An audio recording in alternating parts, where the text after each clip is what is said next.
Hello and welcome to Megan's Minute. I'm your host, Megan Lavin. I'm the owner of the allergy-friendly recipe site, AllergyAwesomeness.com.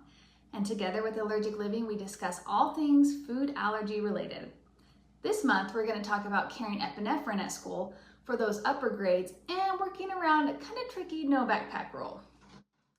All through elementary school, we had our emergency care plan, as well as my son's 504 plan, that he was allowed to self-carry his auto-injectors. Now, if you're curious about that, I have a whole video on that and how we do that. You can check that out. Now that he's moving into larger schools, we are now dealing with different rules. Unfortunately, his new school now has a rule about no backpacks. Kind of crazy, I know. I was nervous because that is where he always kept his epinephrine auto-injectors. We were a little nervous how we would manage this. I was honestly dreading emailing the school counselor, like one more thing to do, right? But thankfully he had his 504 in place. They said they were willing to allow a small satchel. Surprisingly, no pushback and no problems.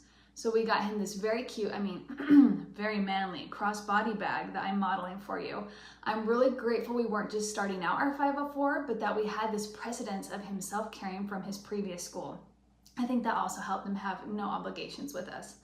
My son doesn't always like having to wear his bag all day, every day, so we decided this would be where he keeps it to and from school, and this also now serves, we just never take it out of there, as his go-to grab bag. Anytime he leaves the house, whether that's for school or sports, or even grandma's house, it's hanging on a hook and he takes it with him. And it's lightweight and it's easy.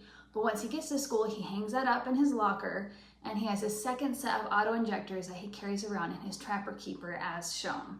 They do allow Trapper Keepers to move from class to class, and he likes that it's a little more discreet in that pencil bag. It blends in a little more. I'm fine with this compromise because that means he also has double the auto-injectors on him, which in my opinion, never a bad thing. I wanted to share this real life example with you guys to show that you don't have to let school rules and limitations stop you from keeping you or your child safe. There are almost always creative workarounds, even when you're working around a picky tween, because I have to factor in his decisions as well now. If you're worried about the temperature of your medicine, there are bags made to keep them cool that you can find online.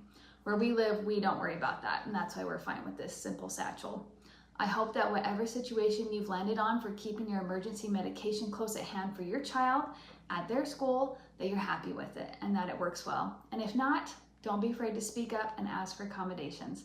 Wishing you and your kids, as well as mine, a very safe and happy school year. Don't forget, I have tons of videos that talk about all the different aspects of food allergy life. These videos can be found on Allergic Living's IGTV or their YouTube channel. Until next time.